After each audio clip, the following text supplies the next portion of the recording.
Walking a path along the roots of Pikes Peak, you take a fork in the road toward the Anselm Society Digital Pub. Inside is a raucous conversation on the arts, faith, and... Oh wait, I forgot what I was saying. I may have a new story idea. Oh wait, never mind. At the corner table by the fire are three people. One of them is frantically searching for a scrap of paper and a pen. That's me, your co-host, Mandy Houck. Welcome to Believe to See, a podcast of the Anselm Society Arts Guild. Here at Believe to See, we explore the relationship between faith, art, and storytelling. Our goal is to connect the great story, the great stories, and our own stories so that we can better imagine what it means to live with a Christian imagination. So to that end, I have got a couple of friends here at the table, one of whom I think you might know, Matthew Mellema.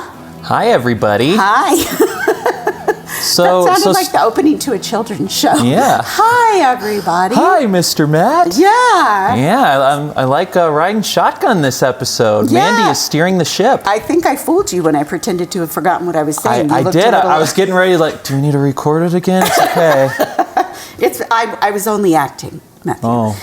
So do you ever have to scramble for a scrap of paper? Do you get distracted by, oh my gosh, I need something to write this idea? I do. I have, my notes app. I have different notes that I'll write down random ideas. And I think you have a brand new journal. You showed it to me when you came. Yes. Can I tell the story? Yes, please. Okay, thank you. So, Anselm Society, the Arts Guild, we're doing our Secret Santa this year. Uh-huh. Yeah. Did you participate this year? I did, and I'm 0 for 4 at not being caught at the actual front door of the person I'm delivering the gifts to. So that's okay. You caught me when I was your Secret Santa that one year. Yes, I saw you running past. Yes. Literally running, yes. Yes. Mm-hmm. But so this year I get this note from the Secret Santa, and on the package it says, to, quote, the estrogen rockin' human you are, from your Secret Santa. So right away this raised my eyebrow because I'm a man. I'm not. Do men have estrogen? I don't know. Maybe. I don't think so. But whether or not they do, I don't view that as a defining part of me. No. So I certainly wouldn't say I rock estrogen. So I open it, and the card says, "You're such a boss babe. Merry Christmas, girl." And it is, I'll show you the journal. Mandy, you can confirm it says boss babe on it in glittery letters. Script. Yeah, and each... Pink. Wow, yeah. Every page says Boss Babe, and there are flowers. Yeah. Oh no, they're scrunchies. They're scrunchies, yes. Wow, that is... So then later on down on this card, after saying Merry Christmas, girl, it says, or wait, is it a guy? Oh crap, hold on. And then I get another card explaining the mistake. And as soon as I read this explanation, I knew it was from our very own Christina Brown. Oh, okay, yes. So Christina gave me this. So I decided to use the Boss Babe thing because... So now you won't have to scramble for notes if you get a story idea. Yeah, just have my Boss Babe thing. Okay, can I tell you the second part of this? Yes. Okay, so when I was asking for what gift I want from Secret Santa, I decided to do a test. Oh. So I said I wanted a Funko Pop, little figure thing of something from Harry Potter. Okay. And I wanted them to get the Harry Potter figure who they thought I would like the best. Okay. So that's what Christina did. Okay. I've been really trying to... This means something, but I don't know what it means. Okay. She got me Mad-Eye Moody. Oh, wow.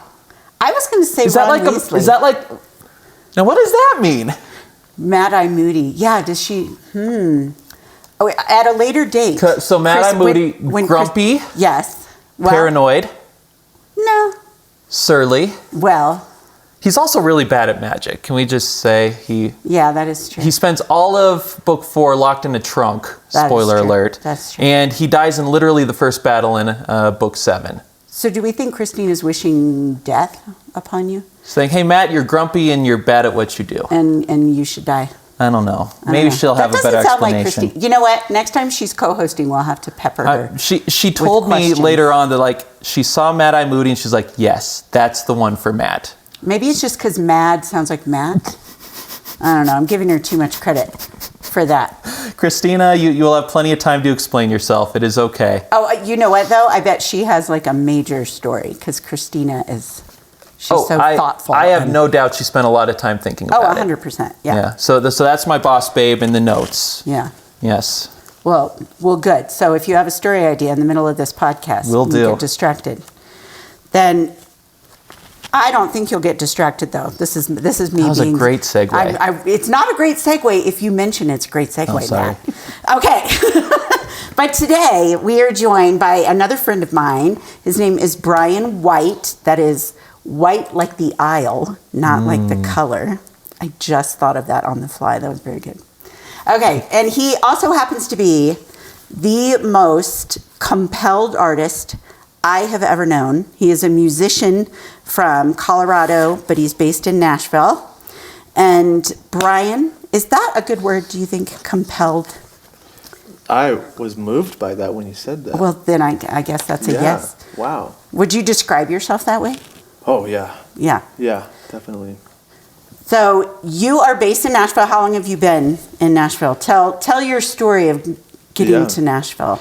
I don't want to say how long I've been in Nashville. Yeah, this is similar to when people ask me how long I've had my agent. I hear you. I don't, especially whilst there, I don't like saying it. And because oftentimes the question is coming from a bright-eyed, bushy-tailed, fresh off the boat in Nashville. And oftentimes already pretty successful, much younger person. And they say like, yeah, pretty cool place. How long have you been here? And they're like, I just moved here a year ago and I'm killing it. And I go, oh man, like 10 years.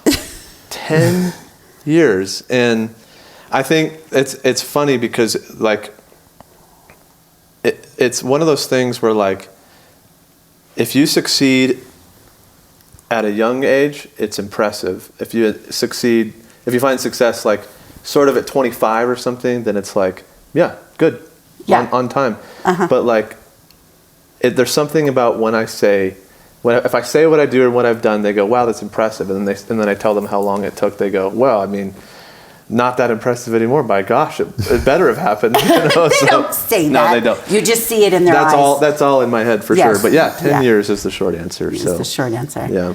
And how would you describe the music that you make for yourself? Because you don't only make music for yourself. You make all kinds. But so your original stuff, what do you make?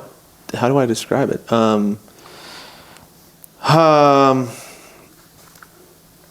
I guess like I try very hard, and it's very intentional for it to be difficult to describe. Well, good job. And I think for a situation like this where I couldn't really just sort of give you a home run answer, it's jazz or like whatever. But it's just sort of like a smoothie and a cocktail of my favorite sounds, which, to someone not quite as narcissistic as me would hear it and say like, oh yeah, it's pop, rockish R&B with sometimes some goofiness to it. So yeah. Okay, well I have two things to say. Experimental, we'll say that. Experimental, indie-ish. Yeah. So first of all, the reason I had to make you try to describe it is because I can't describe it. So that's good cool. for you. But also the fact that you just called yourself a narcissist is like the most hilarious thing I've ever heard, because you are not. But anyway, so I will say when I first listened to music, so I met you because you're a friend of my daughter, Bethany, friend of the podcast. Friend of the show. Friend of the show, has been on the show. Oh, wait, yes. we are friends now. You and I are too, yes. I don't want to limit this to like, well, I'm friends with your daughter. No, I said I met you because you're friends with Bethany. Yeah. I'm pretty sure you make friends with everyone, though. I hope so, yeah. Yeah. So, that is, anyway. So I met you 2 years ago, and so my daughter sent me some music that you did. And the first thing I thought of, I really should have thought through this before, because I can't remember which song it was, but I immediately heard Aha. Like from the 80s. Yeah. So I hear a lot of 80s influence in your work. And so cool. if the listeners want to pause for a second, since you might already be on Spotify, you could like head over. They probably don't have to pause it to do it, but I'm not technologically savvy. So whatever, if you want to add Brian to your Spotify and follow him, it's Brian Wight, as I said, like the Isle of Wight. Isle of, Yeah. Which these listeners will know exactly what I'm talking about because we have love that. high class and some listeners. They'll all go, oh, yes. Oh, but of course. Okay, so I know that your musical ability revealed itself pretty dang early. Yes? Definitely. So what is the earliest you remember? Did you notice? I mean, I don't know if a kid notices their talent, or did your parents? Tell us how that started, how old you were, stuff like that. I would say it revealed itself so early that I would hesitate to even say that it revealed itself. Okay. As in, like, the way that my arm was with me upon birth. It was hardly something that I newly noticed one day. It was just sort of like a part of experiencing things. But I probably noticed an affinity for music like on the same pace that I was becoming like self-aware. Truly. Right. But yeah, I guess a more practical answer is like I don't totally remember this, but I remember images of it. But my parents loved telling the story of I loved the Beach Boys as a baby, and I guess we had like a little upright piano in our living room, and I was hearing I loved Help Me Rhonda, or no, it was Barbara Ann by the Beach Boys, and I guess I like crawled onto the couch and then leapt from the couch onto the piano bench because I was too short to just get up there cleanly. So you said crawled. What were you, like 2, 3? I was 3 or 4 or something. Okay. But too short to get on the piano bench. On the piano bench. So I make it on the piano bench and then started playing Barbara Ann. Just started plunking it out, which like don't get it twisted. It's not that impressive. Barbara Ann is dun dun dun dun dun dun dun, and then like 2 notes away from that, just hit that 5 times, and then Matt, you're not impressed. 3-year-old plunking out. I still can't do that. I know. Well, and to me, when I say it wasn't revealed to me, I was not going, oh, wow, music. I was going, well, yes, that makes sense. And the reason I'm up here on this piano bench is because I'm so moved by just the sonics that I'm hearing that I can't help but participate. Yeah, I have to make them. Yeah. And but my parents, I think, were like, wow, that's really cool that you can just hear it and repeat it. And I was more to the tune of like, well, of course, like, and as I'm learning about the world and myself, like, oh, humans can't do that? Like, that's not a thing? So it's like learning to walk, sort of? Totally. Learning to walk, learning to make the sound. So I started at 3 or 4 and would just like hear songs and then go to the piano and repeat them. And then at some point, maybe 7 to 9, started composing my own not because I had any dreams, it was because I wish there was a song that did this that I could listen to. Oh, that's cool. So then I would just make one, and then obviously like as I learned more about music, I then like wrote songs because for deeper reasons or whatever, and but the songs themselves weren't deep. It was just for deeper reasons. But I like that. That's a nice. That's cool. So yeah, and then from there.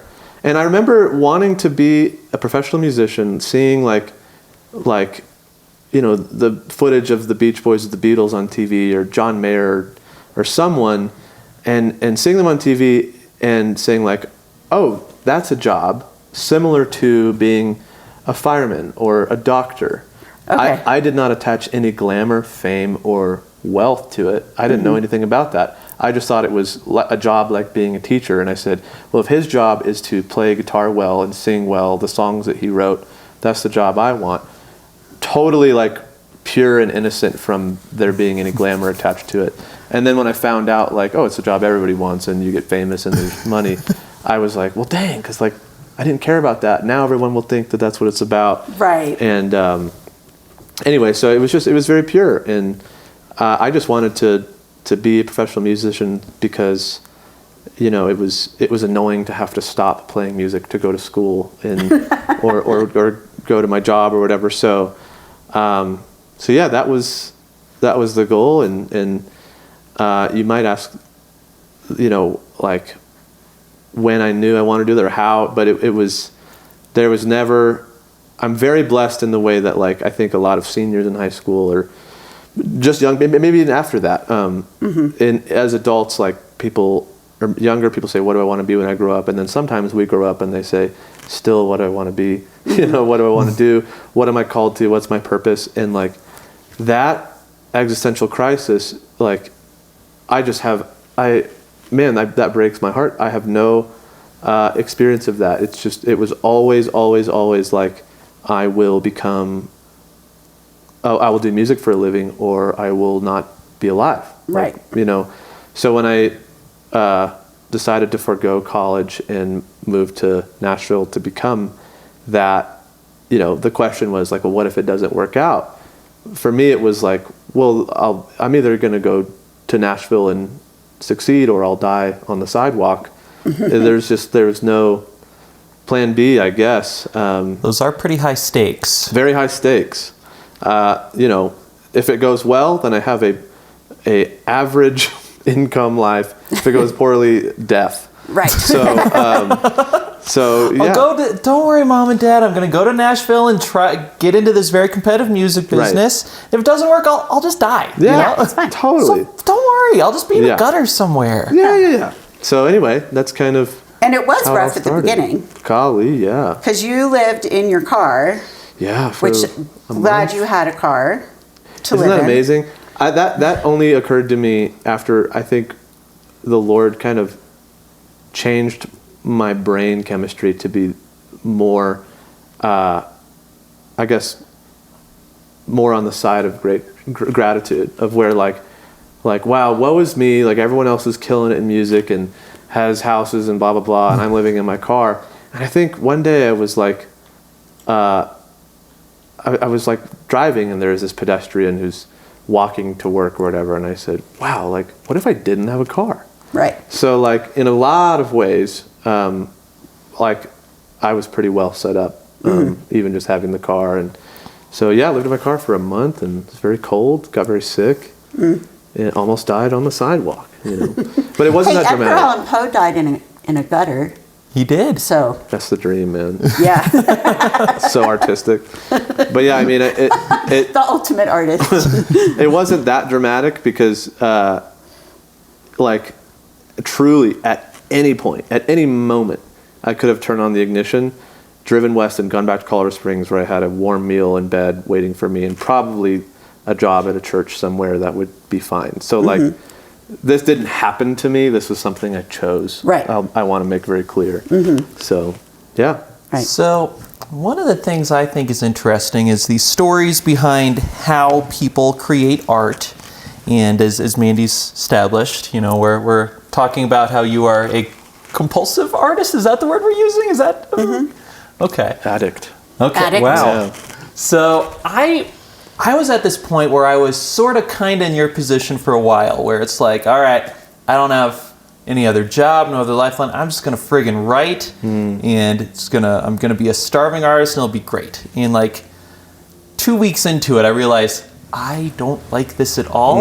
I feel just anxious all the time. I can't write. I'm hungry, literally. Yeah, this kind of sucks. So I went to law school. And I realized once I had my other sort of anchor job, I was more productive.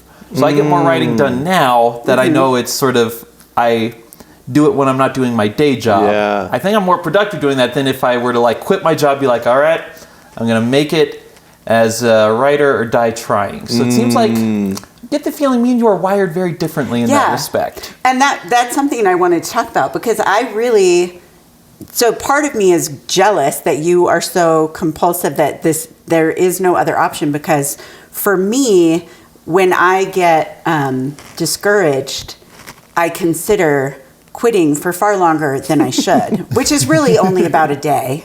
I think my kids and my husband would confirm. I think they all remember there was a day that I announced in the morning, okay, I'm not going to try to write anymore, which even listen to the way I just said that. I'm not going to try to write anymore. So my mindset was not the right mindset. But yeah, that morning I said, okay, I'm just going to quit writing. Both girls were in high school at the time, I think. And they were like, okay, yeah, right, sure you are. And the whole day I was like at the verge of tears. I could not, so I don't know, I think maybe roughly around 3 p.m. I said, okay, fine, I'm not going to quit. You made it a while. I did. I know. 3 p.m. I know. Like 7 a.m. to 3 p.m. Woo! Sounds like you had a cup of coffee and some lunch and inspiration struck. Wow. Yeah. Well, see, but that's the difference, though. That doesn't mean I write all the time, but it's still a part of who I am. So I think it's so interesting how God creates us differently, not only in the medium, but in the way that it's expressed. Even among musicians or writers, we're different. We know our perennial argument to outline or to not outline. Matt is the outliner, the rest of us are not. I would have gathered that. Yeah. Yeah. I will align with you, though, in one way that you might not have expected, to where this is like many chapters later in my life, but obviously I didn't become a full-time musician right away. I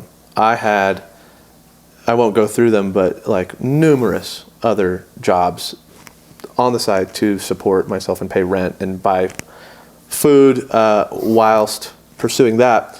And I noticed when I did become full-time in music that I wrote and created like my best stuff when I had the other income, like the other job. And I said, man, what's this about? Like, now I got the dream, and now I have all 8 hours of the workday are dedicated to this. I should be flying now.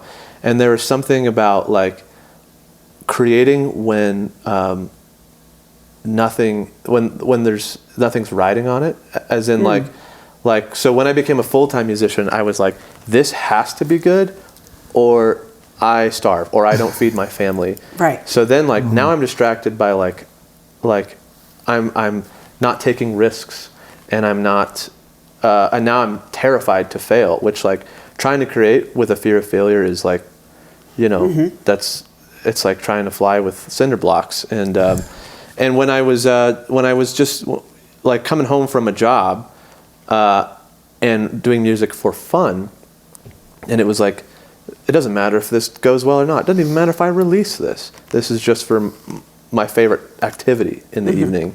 It was like, there was no rules, there was no boundaries. And so I have grieved a little bit, like, just like the whimsy of being creative when, like, there's no money attached to it. Like, I have a job or whatever. And so now it's a little bit ruined to where it's like, this better work and I can't experiment. So, which I'm trying to break out of. But I do relate in that way to where all the weight fell off, or it wasn't there when I had another job. So, so I relate to you in that.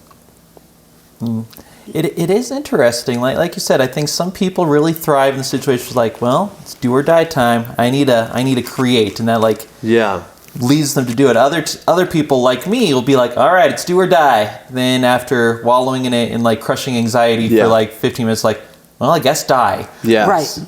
I think in a business sense, I thrived like a ton when it was like do or die. It's this or move back to Colorado Springs.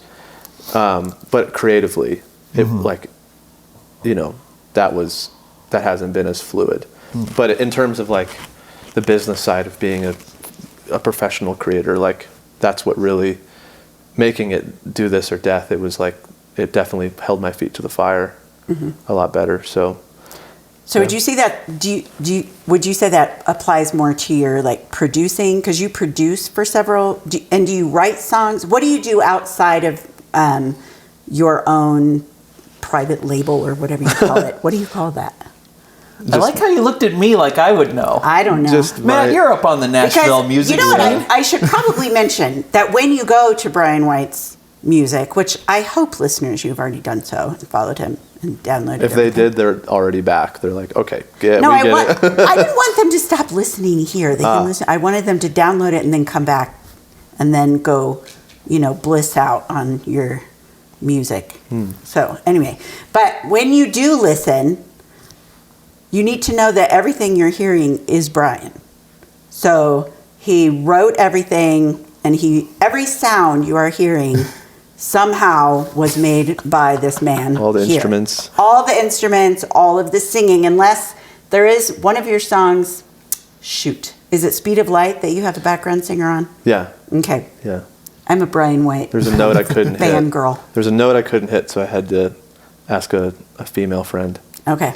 But yeah, you would just call that, what you're asking is like, what do I do outside of what you would call just like my artistry? Yes. My artist project. But yeah, so that is a lot. I produce songs and albums for other artists, and for listeners who don't have a great idea of what that means, sometimes when people say producers, they think of like just guys in suits at labels or something. But in today's day and age, it just means like there's a singer who's often very good looking and maybe participates in songwriting, but like doesn't quite have the music or instrumental chops to like, bring the song that's in their head to life. And so they'll come into my studio and they'll say, yeah, I've got this melody, it goes like this, and a song idea, and then I'll go from instrument to instrument and go like this, and they say, yeah, like that. And so basically an easier way to say it is like I just do the music part for singers' songs. Can you name drop at all, or is that, are you contractually No, I'm not. I mean, hey, it's out there. So Jude and the Lion, Matt Carney.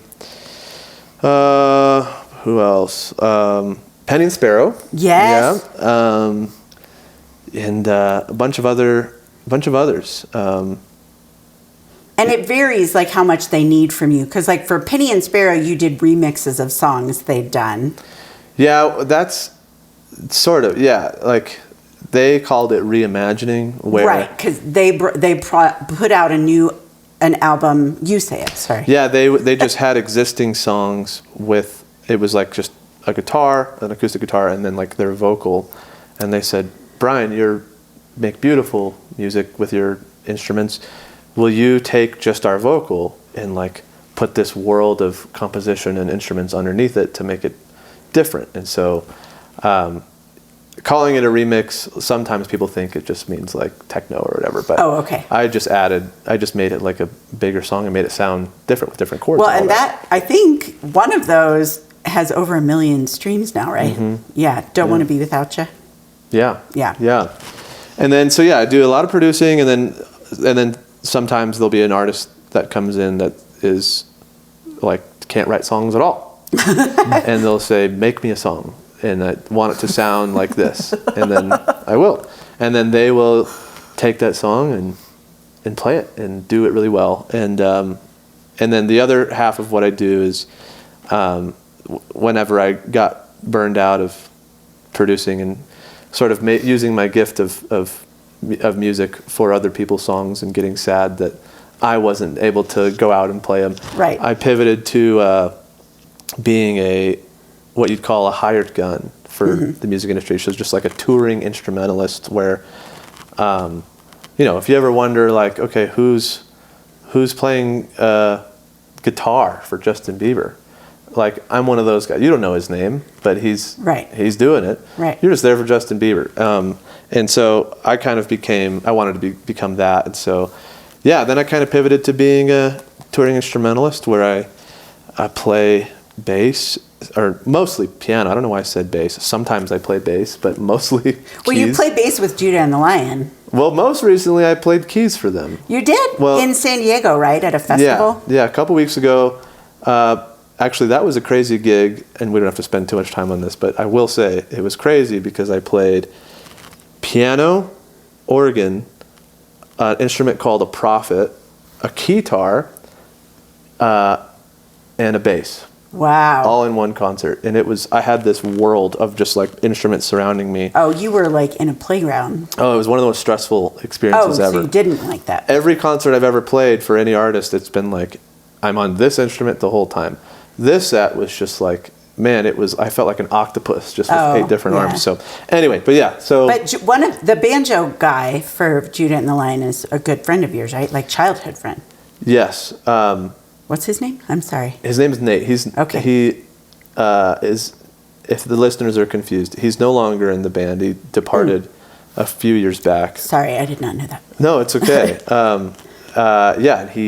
We went to high school together, and he was quite literally the only person I knew when I moved out to Nashville. And you might think that might be my connection into working with Judah and the Lion. No. And it was. Oh. But I did not. I was just... Man, you were doing so like, good at no. active listening skills. And then, yeah. You may think this. No, but it was. Yes. But I feel trapped. But it was, it's been rather funny that like he left the band and I started working with them a lot. So it's like I'm friends with all of them now. And I actually grew up with Nate, but was roommates with the rest of the band. Ironically, not Nate, for like 6 years. Oh, okay. So kind of my own artistry and producing for other people, and then playing live for artists like Chris Renzema, Judah Yeah, Lion. you toured with Chris Renzema a lot. A lot. You're on his live album. Oh yeah. And actually, he wanted to help you sing one of your songs. I said that weirdly. I needed help singing. And, Well, they may have to edit this out, but I've already told Brian this privately. So I'm sorry. Chris Renzema, if you listen, I really like you, but I prefer Brian's. Now you can't tell Chris about this podcast. I prefer Brian's version of the song by himself because I love your singing voice.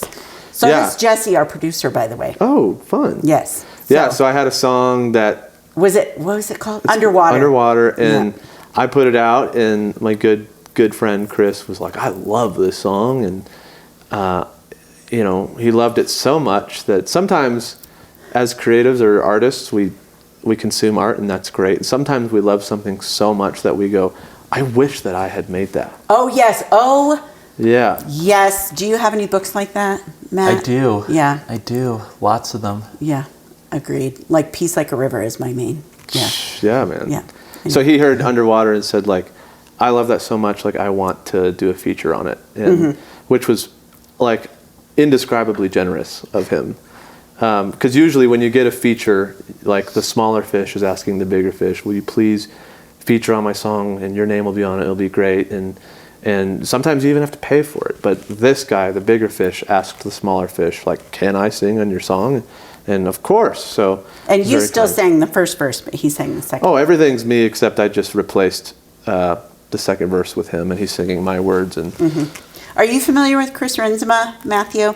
You're probably aware of his songs, even if you don't know his name. I am not aware of them a lot. Because didn't he just win... I like how I'm saying, like, I'm not too aware of them. I've never heard of them. Didn't he just win Dove Awards?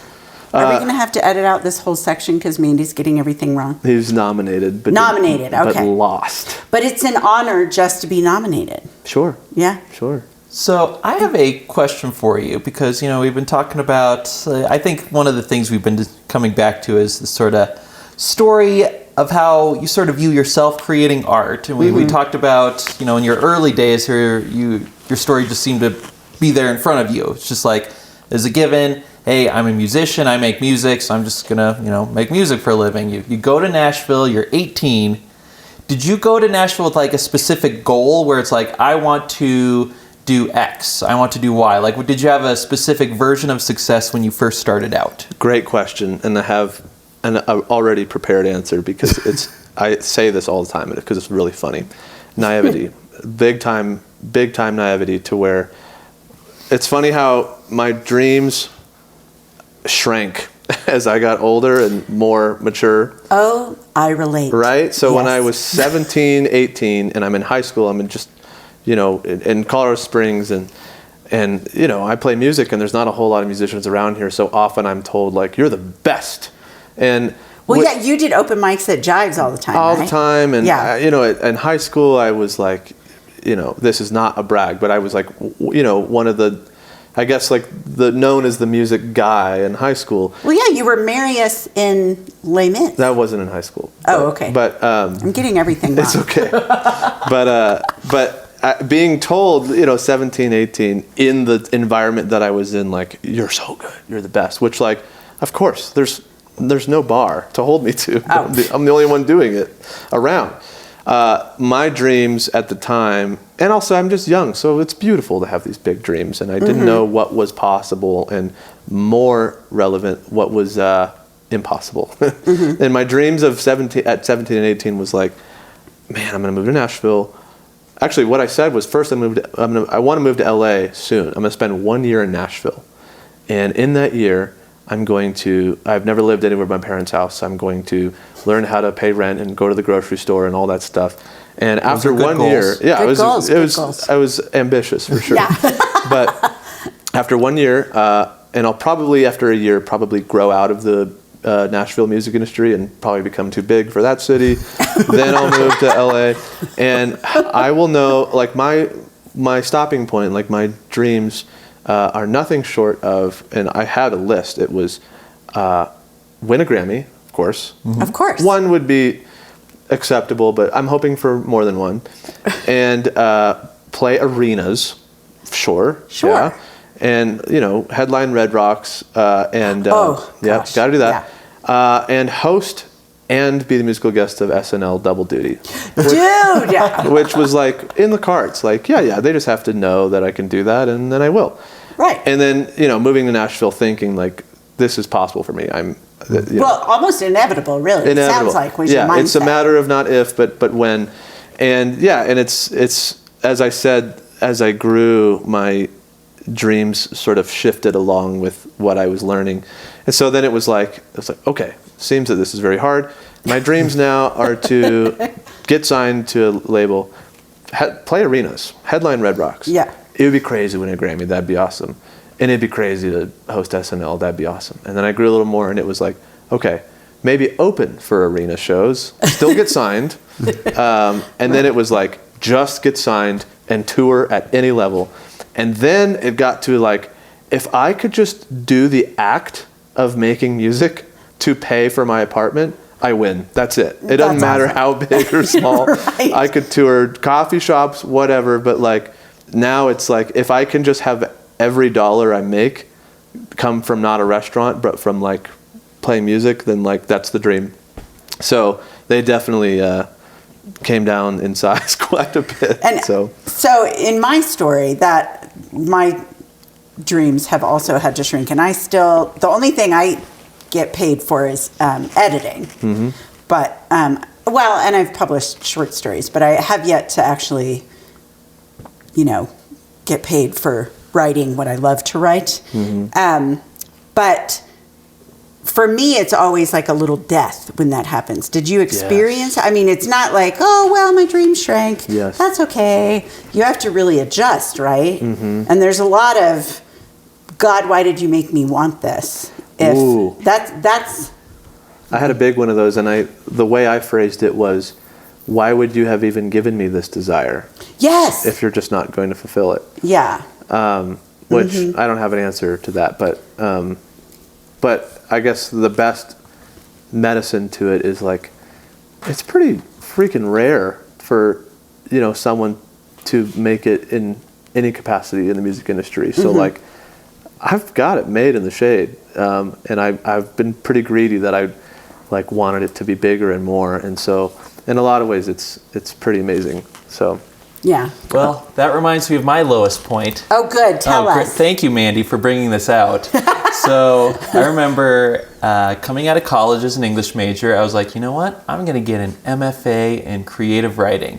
So sent out my applications to pretty much the top schools because, I was getting some pretty good feedback. Oh, well, yeah. So I go in and I get shut out.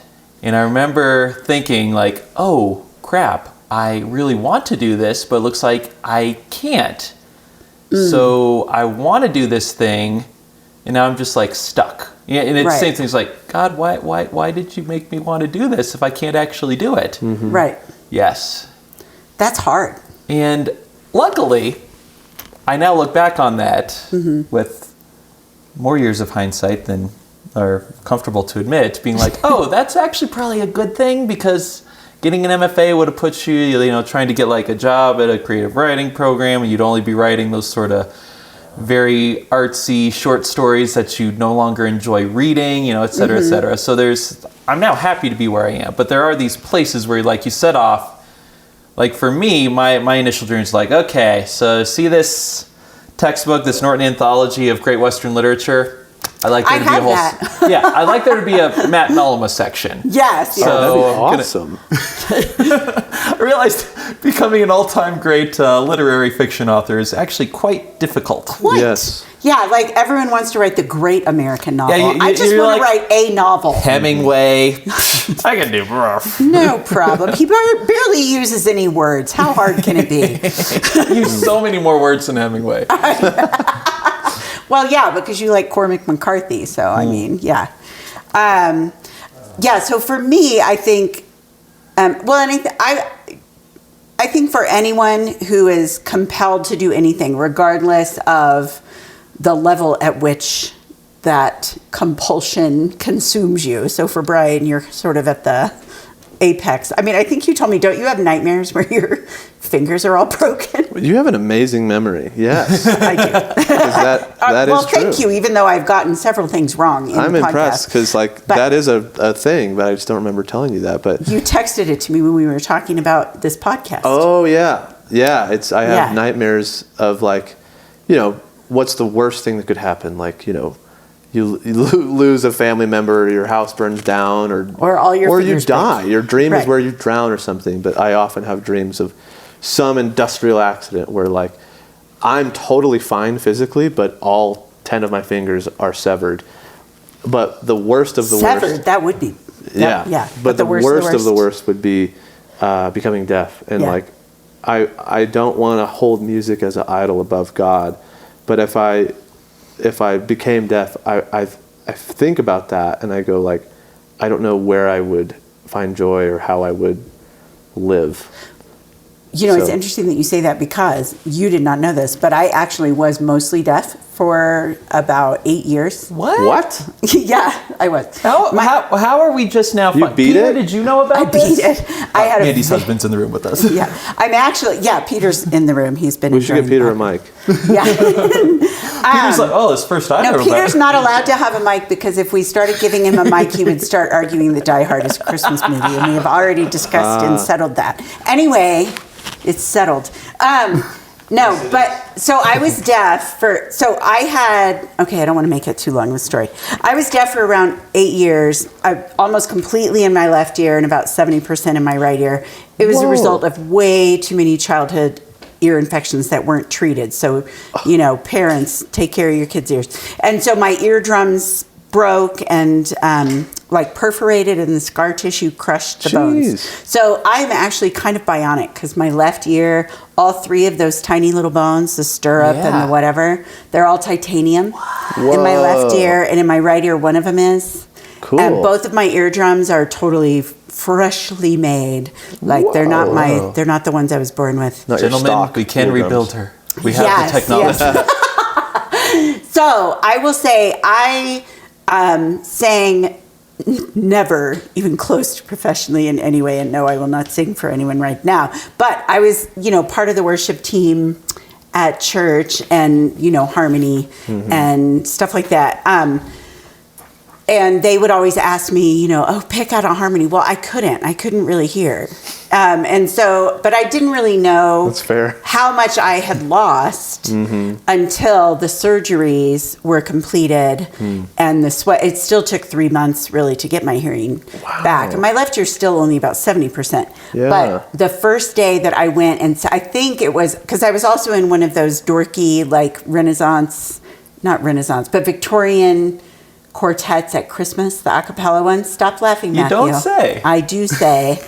And I wore taffeta and velvet. And I was the alto. Even though I'm a first singer. soprano, they made me the alto. But what'd you say, Brian? Like a madrigal singer. Yes. Yeah. And so but I could not believe the beauty of what I heard when my ears came back full force. And it was the weirdest mixture of grief and joy, because I grieved for all that I'd Not heard. And I knew I wasn't hearing everything, and I knew, whatever, but I didn't really know. So just the emotional, I am not a musician, but music informs all of my writing. Like, I have playlists. Same with me for writing. Yeah. Yeah, I have playlists for my characters. I have songs that make me. I actually the novel I've been working on for, I don't want to say how long, probably as long as you've been in Nashville. I don't know. Whoa. Seriously, the whole novel sprung from a song. Oh, cool. Yeah. And I think that's something we've actually talked about on the podcast before, is how artists feed off of the type of art that they don't make themselves, because it's all part of being a sub-creator of God, who created us in his image. And, read Dorothy Sayers. I think I gave you a Dorothy Sayers book, Letters to a Diminished Church. I gave you Hobbit and Letters to a Diminished Church. Yes, mailed them, yeah. Yes. Yep. So Letters to a Diminished Church is... So I will echo what both of you all were saying, this sort of fear, and I'm guessing... Well, good, because this is not a debate. Yeah, and I'm guessing a lot of folks listening to this who do enjoy creating have this sort of fear where it's like, well, what if it gets taken away? Like you said, Brian, like, what if my fingers all break? Or what if my hearing goes? Or like for me, it's like, what if I get like this really bad head injury and I can't like write my sentences like I can? Yeah. There is sort of that underlying thing, which again, I'm guessing us three aren't the only ones who feel that way. Well, also probably just any person would want their fingers to be severed. True, but for it's not exclusive to me, but yeah. I think I do not want my fingers severed, but it would not impact my life as much as it would impact your life. Sure, yes. But then there's also this related thing, like, would you create even if you knew it wasn't gonna result in anything, right? Like for me, I reached a point a while ago. It's like, part of it is I like creating stories. So I do have, like my book project, which I will be able to get it published, which is super great and I'm super excited about. But then I have other projects where, I have this story that I've been working on for several years. It's like Christmas story. And I know, like, basically... I love that story. Well, thank you. So you know, I'm a fan. And I know basically the people who read it are, handful of friends and family. So that's great. But I really write it because I enjoy writing and I like the world. Then I have other projects that I work on knowing the odds of it ever seeing the light of day are minuscule. I just like working on it. I like creating the characters. I like sort of drawing pictures of the people, like tinkering with it. Do you feel like even if you got to this situation, like let's say you become so rich and successful. As I am.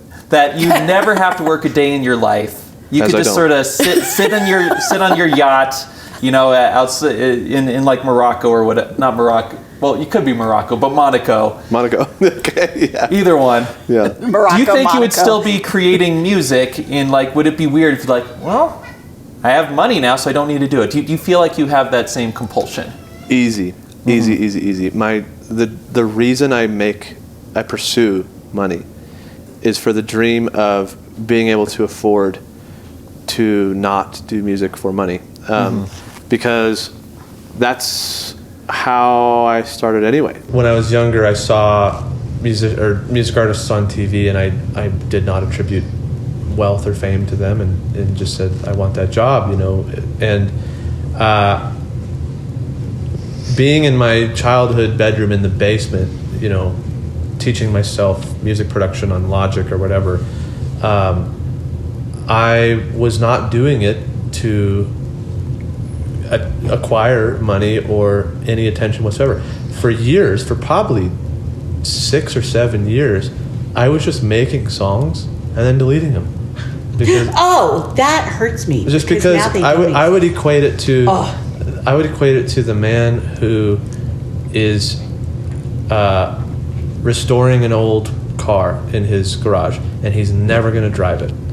But that's how he clears his head, and it's his hobby. And so my dream would be to like live, on Mars or something, or just in Alaska with a house with no neighbors and no one can hear me what I'm doing, and I just make stuff all day long, and I don't care if anyone hears it. My favorite part of creating artists.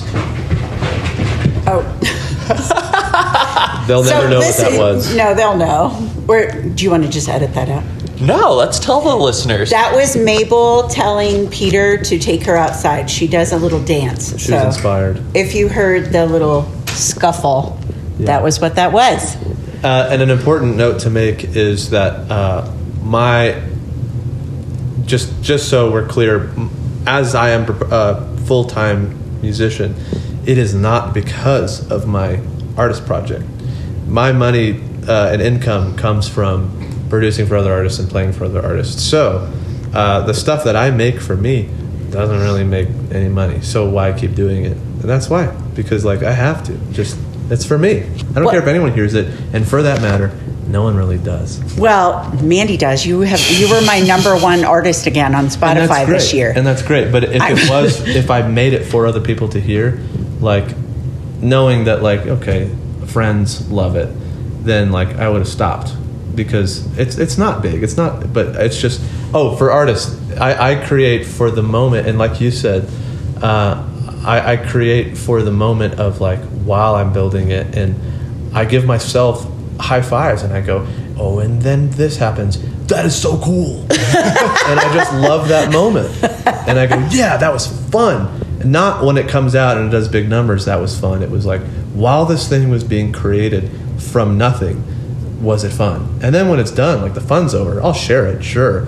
But the whole thing was just putting it together and watching the colors come to life. So that's why, for sure. Mm-hmm. Okay, I know that Bethany has told you need to watch Sunday in the Park with George, which I think you're supposed to watch it with Bethany. I think that was the agreement you guys made, the Sondheim musical. Sure. Because what you just said literally could have been a lyric from the musical. Because one of the songs is actually called Putting It Together. Yeah. I am not kidding. Cool. And you just said Putting It Together in all the colors. Yeah. And the musical, most listeners will know, is about George Surratt, the one who began the pointillism movement, putting it together, and it was all about the colors. So that was hilarious because if I believed in reincarnation, I might think you're George Surratt reincarnated. I also have, when I said colors, I have... do you have synesthesia? Major. I don't know why I didn't know that before. That makes so much sense. Yeah, so as I'm composing music, I'm having fun going just blacking out and going to this trance of and then this color happens and it sounds like this, but it looks like this. No one can see what I'm saying, but I can, and it's fun. It's just fun. It's bringing your worlds and your universe. Okay, that's hilarious that I've never before in 2 years of knowing you asked if you had synesthesia, because it all makes sense to me.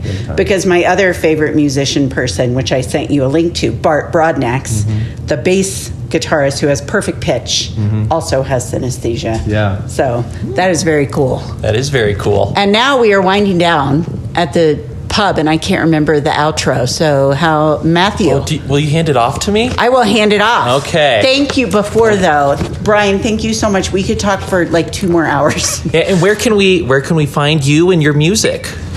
I hope you never find me. No, I hope you do. No.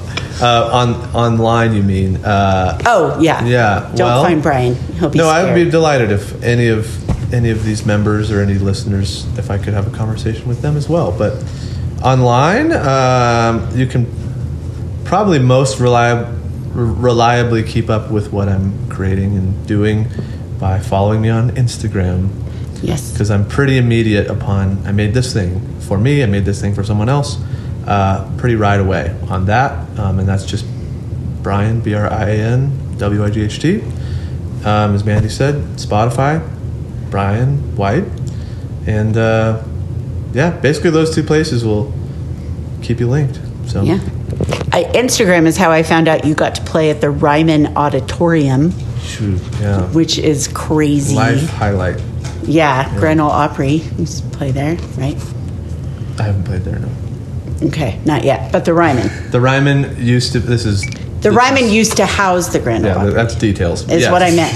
Now the Grand Yeah. Ole Opry's moved. I haven't played there, but the Ryman, yeah. Yeah, but the Ryman is what That's matters. the one. So anyway, I'm handing it off now because I'm pouring another glass. So Well, that goes against the outro because in the outro, things are winding down at the Anselm Society digital pub. The customers are trundling home, the fire's down to embers, and you've polished off your final glass. sorry. We're in the digital pub. Yeah, you see, we're painting a word picture in our minds. We're telling a story. Yes. And once again, Believe to See is a podcast of the Anselm Society Arts Guild. To find out more about the Anselm Society, please visit us at anselmsociety.org. And while you're doing things, why not rate and review Believe to See on iTunes, Spotify, or wherever you get your podcasts. And once again, I'm Matthew Melma here with Mandy Hauk. Thank you again for listening, and we'll catch you next time.